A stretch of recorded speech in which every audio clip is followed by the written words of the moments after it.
ध्यान देंगे हमारे महापुरुष क्या कहते हैं, हमारे ग्रंथ क्या कहते हैं, इस पर हम गौर देख करते नहीं।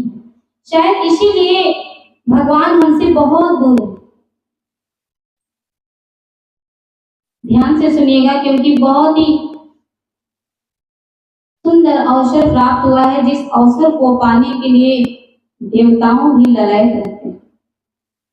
इस अवसर को सुनने के लिए, इस परमात्मा के सुंदर वाणी को सुनने के लिए देवताओं भी ललायत रहते हैं, उन्हें भी ये सहज से प्राप्त होते नहीं। कहते हैं खाना पीना सोना और कुटुंब मकान और 84 में सब मिले पर मिले नहीं भगवान। देखिए, खाना पीना और सोना,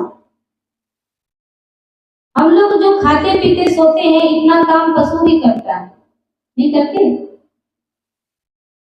हम लोग भोजन करते हैं तो क्या पशु भोजन नहीं करते? वह भी भोजन करते हैं। हमें नींद आती है, पशु को भी नींद आती है। हम सो जाते हैं, पशु भी सोते हैं। और हम जैसे संतान उत्पन्न करते हैं, हमारे अगर बच्चे होते हैं तो पशुओं को भी बच्चे होते हैं कि नहीं होते? तो जितना बुद्धि हमारे पास है उतना बुद्धि उनके पास भी है। हमारे महापुरुषों ने क्या कहा है कि हित अनहित पशु पक्षी जाना और मानुष तन गुण ज्ञान निधाना। जितना आप समझते हैं उतना पशु भी समझता है। आप देखिए, अगर चिड़िया कहीं दाना खा रहा हो और आप पत्थर उठाते हैं तो चिड़िया भाग जाती है, उड़ जाती है कि नहीं? क्योंकि उसे पता है कि वो हमें मारने के लिए आ रहे हैं। और जितना काम चिड़िया करे, पशु पक्षी करे, अगर उतना ही काम हम भी करते रहे तो हम मनुष्य में और पशुओं में कोई अंतर नहीं रह जाएगा। इस बात को हम नहीं कह रहे कि हमारे महापुरुष कहते भक्ति रहित नर पशु समाना और है प्रत्यक्ष बिन पूज निशाना। कहते भक्ति के बगैर मनुष्य जो है वो पशु कहलाता है। क्या कहलाते हैं? पशु। क्योंकि पशुओं के जैसा खाना पीना सोना होता है। अगर हमारे जीवन में भजन नहीं है, परमात्मा की भक्ति नहीं है, तो समझ लीजिए हमारा जीवन बेकार है। हमारे जीवन में कोई रस नहीं है। जैसे नमक के बगैर सब्जी अधूरा हो जाता है, स्वादहीन हो जाते हैं, इसी प्रकार से हमारा जीवन भी बगैर भजन के, बगैर भक्ति का क्या होता है? अधूरा हो जाता है। बड़े भाग्य मानुष तन पावा, बड़े भाग्य से नर तन पाया और इसमें भी हरि गुण नहीं गाया। ये मनुष्य का चोला हमें क्यों मिला है? इसका क्या उद्देश्य है? क्यों मिला है पता है? बताइए आप लोग। आपको मनुष्य क्यों बनाया गया? अगर भगवान चाहते आपको पशु बना देते तो आप भगवान का कुछ बिगाड़ लेते? कुछ नहीं कर पाते। लेकिन कितनी दया करें, जो परमात्मा ने हमें क्या बनाया? इंसान बनाया। कोई उद्देश्य रहा होगा। किसी भी चीज के पीछे एक उद्देश्य होता है। ये मनुष्य का जीवन परमात्मा ने हमें क्यों दिया? परमात्मा तक पहुंचने के लिए दिया है। हम मनुष्यों का उद्देश्य क्या है? क्या है? भगवान को पाना, भगवान को प्राप्त करना। और ऐसा नहीं है कि भगवान को पाया नहीं जाता है। इस कलयुग में तो और भी सरल हो गया है।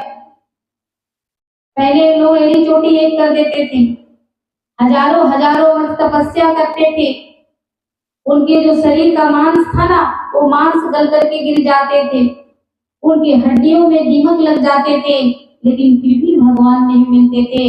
लेकिन इस घोर कलयुग में भगवान का मिलना बहुत सरल हो गया, आसान कर दिए भगवान। क्यों? क्योंकि भगवान को पता है कि इस कलयुग के जीवों के पास में इतना समय नहीं है कि वो 1000 वर्ष तक बैठ करके तपस्या करे। समय है किसी के पास? अभी 1 घंटे का सत्संग है, यहाँ भगवान का कीर्तन है, उनकी चर्चा है, लेकिन 1 घंटे के लिए भी किसी के पास टाइम नहीं। अब विचार कीजिए, जब 1 घंटे का टाइम नहीं है, 2 घंटे का टाइम नहीं है किसी के पास, तो भगवान को बिना टाइम के पा जाएंगे लोग? बताइए।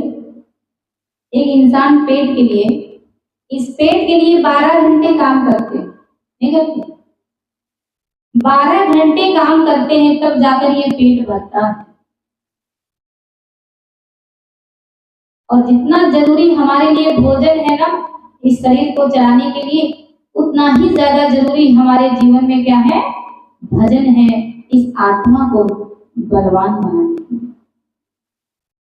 जितना जरूरी भोजन है उतने जरूरी भजन है।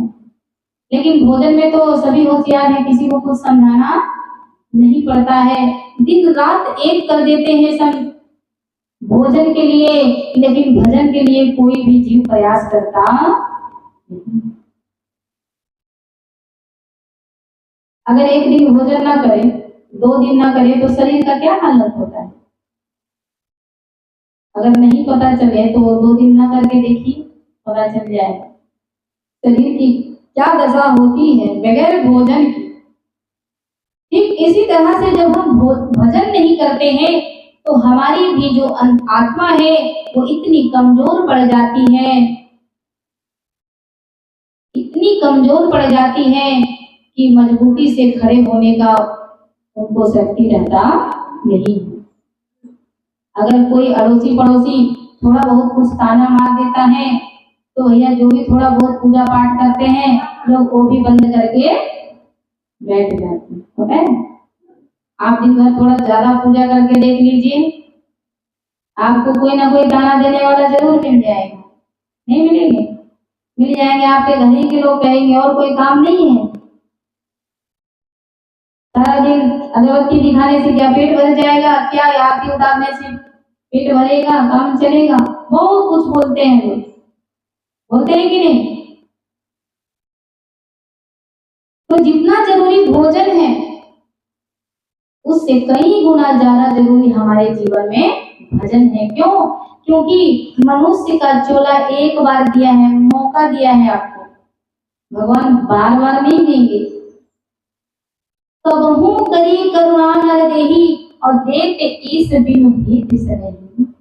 रामचरितमानस में गोस्वामी तुलसीदास जी कहे हैं कि कबहू करी करुणा नर देही, कभी कभी ये सुंदर अवसर हमें प्राप्त होता है, मनुष्य का चोला मिलता है। जब हम 84 लाख योनियों में भटकते भटकते बहुत ज्यादा परेशान हो जाते हैं, जब बहुत हम भगवान के सामने रिक्वेस्ट करते हैं, गिड़गिड़ाते हैं, तब जाकर के हमें एक चांस देते, एक मौका देते हैं। और वो मौका क्या होता है? वो मौका होता है मनुष्य का शरीर।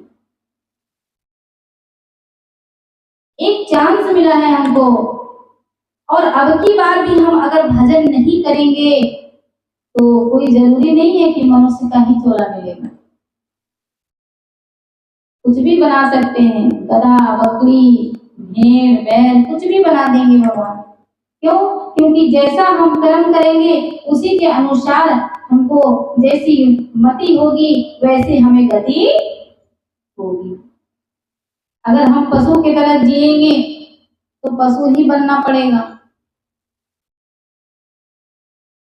भगवान कहेंगे जब मैं तुझे इंसान बनाया तो पशु जैसा कर्म कर रहा था, इंसानों वाली कोई कर्म नहीं किए, इसलिए वो पशु बना देंगे। तब क्या करोगे?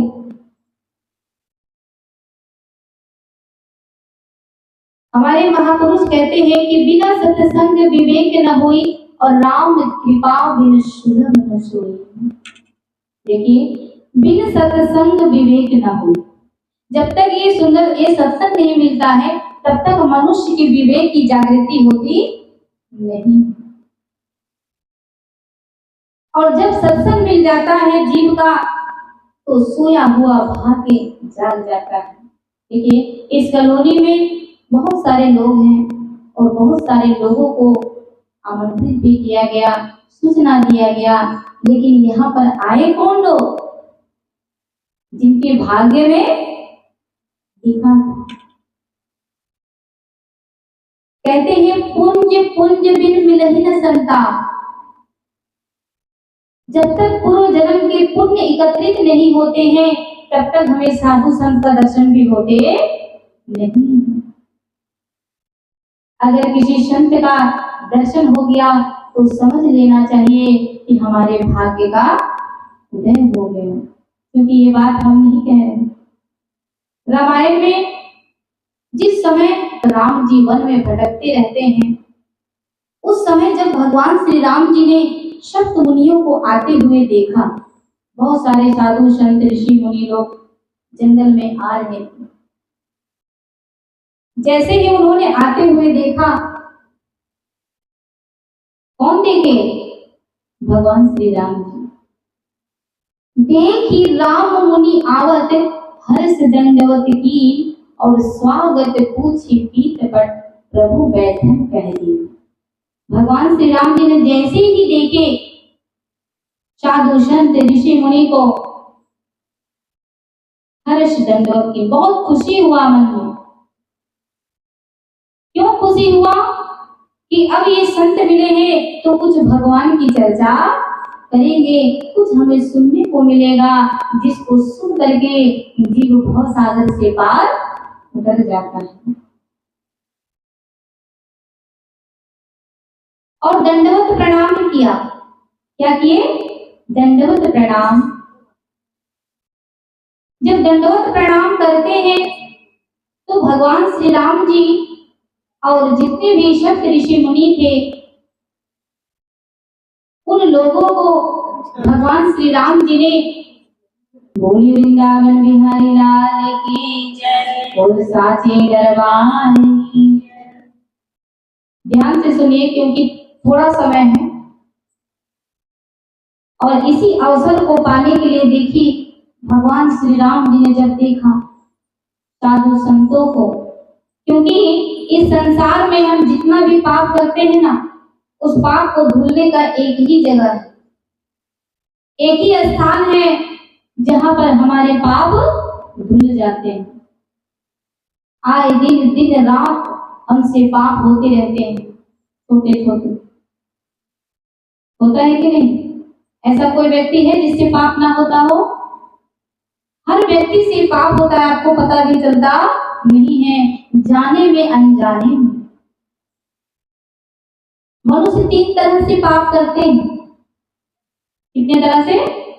3 तरह से पाप करते हैं। एक होता है मनसा, एक वाचा और तीसरा कर्मणा। ध्यान देंगे, मनसा, वाचा और कर्मणा, यानी कि मन से भी पाप करते हैं। हम किसी को कुछ नहीं बोल रहे, लेकिन मन में किसी के लिए बहुत उल्टा पुल्टा सोच रहे हैं, अरे ऐसा है, वो गाली दे रहे, मन ही मन। तो क्या हो रहा है? पाप हो रहा है। वचन से, मन में नहीं, बोल करके किसी को गाली दे दे, कुछ अपशब्द बोल दिए, ऐसा बोल दिए जैसे उनके दिल को चोट पहुंच गया, तो हम बोल कर भी बहुत पाप करते हैं। और कर्म से तो पूछिए ही। तो मनसा, वाचा, कर्मणा 3 तरह से पाप होते रहते हैं। और जब पाप हमसे होते हैं, ये जब पाप, तो कहाँ करते हैं? कहते हैं दरस परस मंजन अति पाना और कटे पाप कहे वेद पुराना। ये पाप कहाँ करते हैं? जब संतों का दर्श होता है तब। दरस और परस। आज भगवान श्री राम जी जब वन में भटकते हैं तो सोचते हैं कि हे प्रभु, वह भी अपने से ऊंचे शक्ति का ध्यान करते और कहते हैं हे महाप्रभु, हमने ऐसे कौन से पाप किए जो आज मुझे इस जंगल में भटकना पड़ रहा है।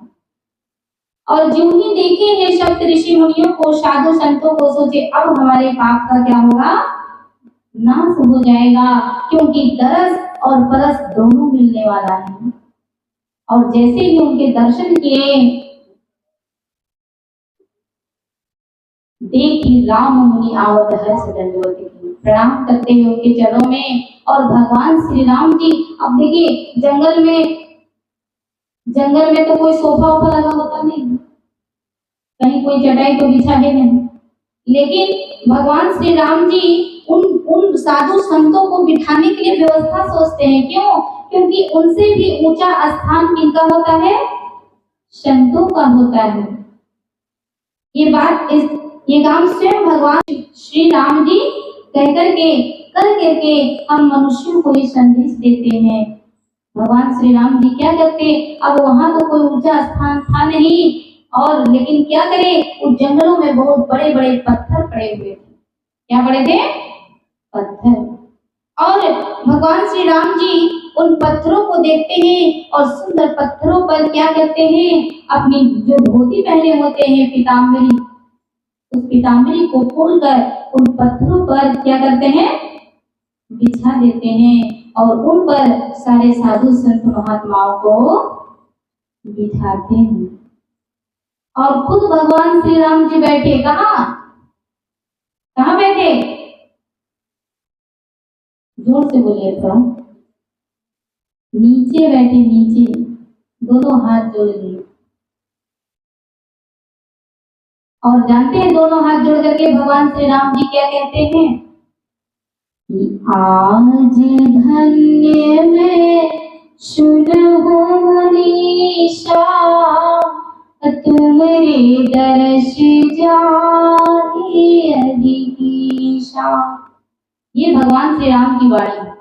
भगवान श्री राम जी कहते, आज धन्य मैं सुनहु मुनीषा, हे मुनिवरों, हे साधु संतों, सुनिए, आज मैं आप लोगों का दर्शन पाकर के क्या हो गया, धन्य हो गया कि मुझे इतने घनघोर जंगल में आप जैसे साधु संत का दर्शन हुए। और बार बार भगवान श्री राम जी हाथ जोड़ करके उन साधु संतों को ऐसे दर्शन कर रहे हैं, एक टक रहे निमेष न लावही, और प्रभु कर जोड़े शीश नवावही। बार बार, कर मतलब होता है हाथ, कर क्या होता है, हाथ। और एक टक रहे निमेष न लावही, यानी कि एक टक लगातार भगवान दर्शन कर रहे हैं, अपने पलकों को भी झपकाते नहीं है, क्योंकि अगर अपने पलकों को झपका लेंगे तो हमें दर्शन करने में चूक जाएंगे, कहीं चूक न जाए। और इसीलिए जितना हो सके भगवान श्री राम जी उन संतों का दर्शन करके उसका भरपूर लाभ उठा रहे हैं। बार बार हाथ को जोड़ते हैं और उनके चरणों में बार बार प्रणाम करते हैं और कहते हैं कि बड़े भाग्य पाई विशति संगा, बिनहि प्रयास होते भवभंगा। ये भगवान श्री राम की वाणी। अगर हम कहते, आप कहते, कोई पड़ोसी कहता तो कहते ये क्या बोल रहे हैं, लेकिन आप रामचरितमानस को उठा करके देखिए, उसमें स्वयं भगवान श्री राम जी कहते हैं, बड़े भाग्य पाई सत्संगा। हे मुनिवरों, आज तो मेरा भाग्य उदित हो गया कि बड़े भाग्य से हम आज सत्संग पा रहे हैं, बड़े भाग्य से हमको सत्संग मिल रहा है। अब बिनहि प्रयास होते भवभंगा, बिनहि प्रयास, आप लोग को कोई भी चीज काम करने के लिए, किसी भी सफलता को प्राप्त करने के लिए बहुत प्रयत्न करना पड़ता है ना, कितनी मेहनत करनी पड़ती है। अरे इसी पेट के लिए ही कितना मेहनत करते हैं लोग, 12-12 घंटा काम करते हैं, कितना मेहनत करते हैं, तब जा करके कहीं ये पेट भरता है। पर यहाँ पर भगवान श्री राम जी क्या कह रहे हैं, बिनहि प्रयास होते भवभंगा, यानी बिना किसी परिश्रम के अगर जीव केवल सत्संग में अपने आप को छोड़ देता है, क्योंकि सत्संग एक ऐसी बहती गंगा है जिसमें अपने आप को जीव अगर छोड़ दे तो ये सत्संग की गंगा उसे बहा बहा करके किनारे से लगा देती है। जब बहुत अधिक बहाव हो नदी में और उसमें कोई डूब जाए तो उसमें तैरने की जरूरत पड़ता है। उसमें देखिए उसका बहाव इतना तेज होता है कि वो बहाव उस जीव को धकेल धकेल करके उसे कहाँ ले जाते हैं, किनारे पे लगा देते हैं। भगवान श्री राम जी कहते हैं कि बिना ही प्रयास होत भवभंगा, आज मुझे ऐसा चीज प्राप्त हो रहा है कि बिना किसी प्रयास के जीव भव सागर से पार उतर जाता है।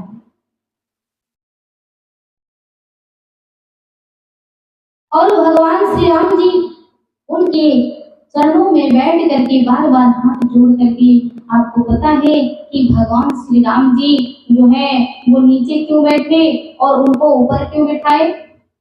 कोई कारण होगा ना, क्या कारण है?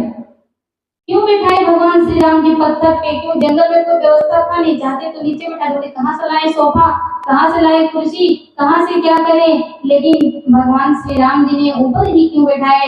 क्योंकि संतों का स्थान भगवान से भी ऊंचा होता है। कहते हैं कि गुरु में संसार समाया और गुरु का है आशीष पाया, और प्रभु ने खुद से भी ऊंचा गुरु का स्थान बताया। गुरु का स्थान ऊंचा बताया, साधु संतों को ऊंचा रखे। क्यों? क्योंकि जितनी भी कृपा होती है, क्योंकि बिना भगवान की कृपा को संत नहीं मिलते और बिना संत कृपा के भगवान नहीं मिलते। कितना भी उपाय कर लीजिएगा आप, तो बिना संत के भगवान किसी को मिलते नहीं। भगवान कभी डायरेक्ट नहीं मिलते किसी को, किसी के माध्यम से मिलते हैं। जब विभीषण के यहाँ पहले राम जी नहीं गए थे, पहले कौन मिले उनको? हनुमान जी मिले। क्यों? क्योंकि हनुमान जी राम जी का कौन थे? भक्त थे। हनुमान जी एक संत हैं, और जब संत मिल जाए, वही विभीषण ने दोनों हाथ जोड़ करके कहे हैं कि अब मोहि भरोस होए हनुमंता, अब बिन हरि कृपा मिले नहीं संता। उन्होंने ही तो कहा, जब तक भगवान स्वयं कृपा ना करे तब तक कोई सच्चे संत नहीं मिलते, और जब तक संत कृपा ना करे तब तक भगवान नहीं मिलते।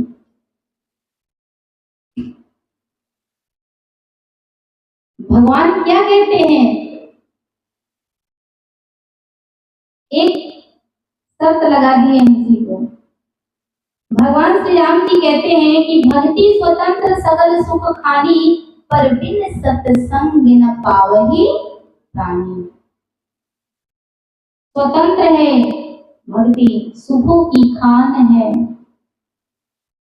लेकिन बिन सत्संग के उसे कोई भी पाता नहीं। और जबकि हम लोग सत्संग से ही दूर होते हैं। भगवान श्री राम जी क्या कहें कि प्रथम भगति संतन कर संग। पहली भक्ति क्या है? क्या है पहली भक्ति? संग।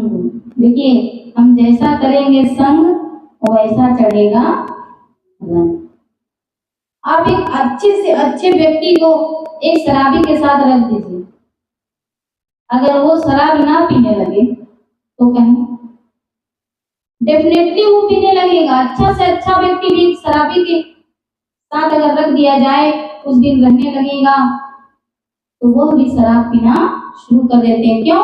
क्योंकि उन्होंने संग जो है वो गलत पकड़ लिया। क्या पकड़ लिया? गलत संग पकड़ लिया। तो हमें अगर भजन करना है, भक्ति करना है, तो संग किसका करना पड़ेगा? अरे जो भजन भक्ति करते हैं उन्हीं का संग तो पकड़ना पड़ेगा। पता चला हम भजन भक्ति करना चाहे, उधर शराबी जुआड़ी का संग कर लिए, तो क्या हम भजन कर पाएंगे? नहीं। इसलिए पहले संगत को हमको संग करना पड़ेगा कि हम संगत कैसा करते हैं। प्रथम भक्ति संतम कर संगा, पहली भक्ति बताते हैं। अगर भक्ति करना है तो पहली भक्ति इस साधु संत का संग करो, उनकी संगत में रहो, ये पहली भक्ति है। और दूसरी रति मम कथा प्रसंगा, हम नहीं कह रहे इस बात को, ये बात स्वयं भगवान श्री राम जी कह रहे हैं। दूसरी रति मम कथा प्रसंगा, दूसरी भक्ति क्या है कि जहां मेरे कथा हो वहां पर तुरंत चले जाओ। मेरे कथा से जिसको प्रेम हो जाए तो समझ लेना वो जीव दूसरी भक्ति कर रहा। लेकिन भगवान भक्ति का नाम तो बहुत दूर है, ना तो हम लोग संत का संग किए आज तक, ना कोई रंग चढ़ा, और ना उनके कथा से तो बिल्कुल भी बहुत दूर हो गए कि नहीं। दुनिया का सब काम हो जा रहा है, सबके लिए समय निकल जाता है, लेकिन इस आत्मा के लिए, इस आत्म कल्याण के लिए हमारे पास टाइम होता नहीं। आप विचार कीजिए कि इस शरीर में एक आत्मा होती है, परमात्मा का अंश। क्या होती है? परमात्मा का अंश, जिसको हम कहते हैं ईश्वर अंश जीव अविनाशी। परमात्मा का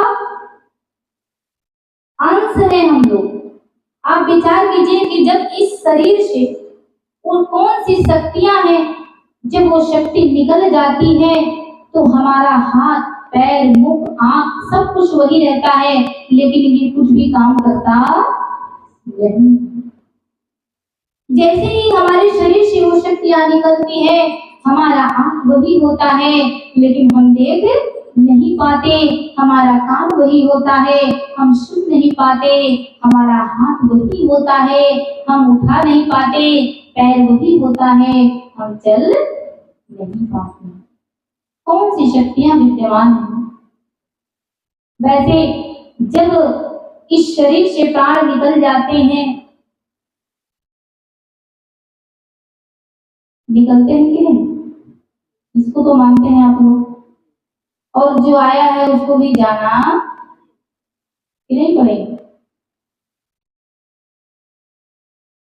ऐसा लगता है जैसे इस देहरादून के लोग कोई जाएगा ही नहीं।